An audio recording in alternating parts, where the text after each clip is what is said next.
Salut tout le monde et bienvenue encore dans cette nouvelle vidéo. Nous allons parler aujourd'hui des matchs de la Premier League et comment évolue le classement. Parce qu'actuellement, c'est un peu bizarre. Pourquoi? Parce que quand tu regardes le classement en général, tu te dis que les équipes qui vont affronter d'autres équipes en bas du tableau vont un peu essayer de s'imposer. Mais ce n'est pas la même chose. C'est pas la même chose. Aujourd'hui, Arsenal joue contre Wolverhampton.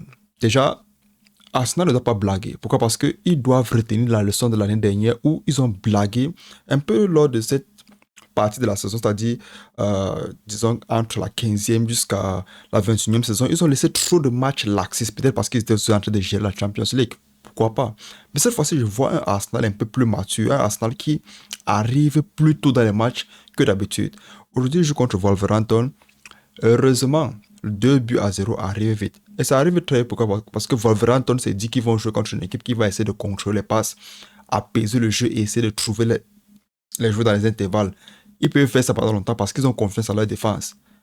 Chose que la grammaire du football n'a pas accepté. Pourquoi? Parce que dès le début de la rencontre, tu vois Arsenal mettre un deux beau but. Il faut apprécier encore une fois de plus ce jeune homme. C'est un jeune homme qui est un peu... Ça, il a apprécié, mais il n'est pas apprécié à sa juste valeur. Saka, c'est un très grand joueur. Ce n'est plus un joueur. Ce n'est plus un bon joueur, non. C'est un très grand joueur, grande Saka. De l'autre côté, on a aussi Martin Odegaard. Parfois, quand tu regardes un peu comment Odegaard joue, tu as l'impression qu'il joue et 10, et 8, et 6. Le jeu est beau, fluide. On n'a pas peur de prendre le ballon entre deux joueurs. On apprécie ça.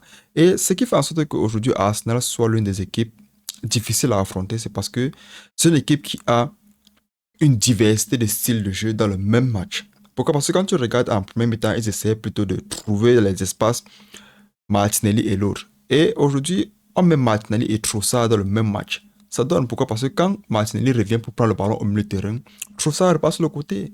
Donc, il faut aussi regarder comment le coach manage bien l'équipe. Une très belle performance de la part de Arsenal qui prennent encore 3 points, qui se rassure encore des 3 points avant les autres clubs. On apprécie ça, ça donne la pression à ceux qui sont derrière et ça fait en sorte que Arsenal aujourd'hui reprenne confiance, continue à évoluer comme on veut. On veut aussi un Arsenal qui va, pourquoi pas remporter la Champions League. On veut aussi un Arsenal qui, pourquoi pas, va remporter la Premier League, autant pour moi. Donc, ils sont sur une bonne lancée.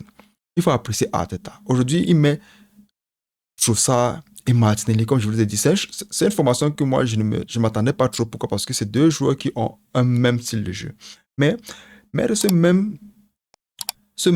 duo-là dans un même côté, ça dit quoi? Un en tant que milieu offensif, c'est-à-dire en tant que 8 et l'autre en tant que milieu avant-centre, ça donne très bien. Pourquoi? Parce que quand chaque fois qu'il donne la passe, il attend l'autre part pour centrer. Dès les 10 premières minutes, ça a payé cash. Cash. Maintenant, ce qui se passe, c'est quoi? C'est qu'aujourd'hui, Arsenal ne gère pas ses fins de rencontre. Et ça, c'est un très grand problème.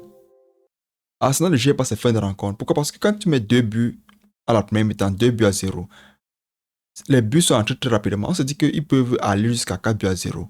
Après, Wolverhampton s'est réveillé jusqu'à ce qu'ils ont mis 1 but, 2-1. Donc, si on regarde un peu le scénario d'un angle différent, ça dit quoi? Si c'est que Arsenal n'a pas marqué ces 2 buts-là, aujourd'hui, ça arrache le nul. Ça arrache le nul. Donc, il faut savoir comment tuer le match. Ils ont encore ce petit esprit-là de l'équipe qui est surpris de mener notre équipe. Ce n'est pas bon. Regarde un peu comment City mène peut-être 4-0, 3-0. Vous n'allez jamais voir City sous pression. Jamais. Ils continuent à contrôler le jeu comme si c'est eux qui couraient au score. C'est ça que Arsenal doit essayer d'atteindre. Pourquoi? Parce que quand tu mènes 2-0, on te met un but et c'est encore toi qui es en train de défendre, attendre qu'on siffle la fin du match. Tu te mets une balle dans le pied, tu ouvres les opportunités à l'équipe adverse d'égaliser et pourquoi pas d'arracher tes 2 points que tu avais au-dessus des 1 point que tu as. Donc aujourd'hui, je pense que Arsenal s'en sort bien, mais ça sort aussi bien pourquoi? Parce que c'est une grande équipe, mais aussi parce que Wolverhampton n'a pas trouvé les espaces nécessaires pour tuer le match à la dernière minute. Donc, on va apprécier la performance de Arsenal aujourd'hui, mais il faut aussi avertir. Pourquoi? Parce que c'est le moment actuellement, parce qu'il y a 5 matchs d'Arsenal très cruciaux qui arrivent. C'est le moment de remporter ces 5 matchs-là. Pourquoi pas être sûr de remporter la Premier League? C'est tout pour Arsenal, les amis. On se revoit la prochaine fois et prenez soin de vous, la paix sur vous. Ciao, ciao.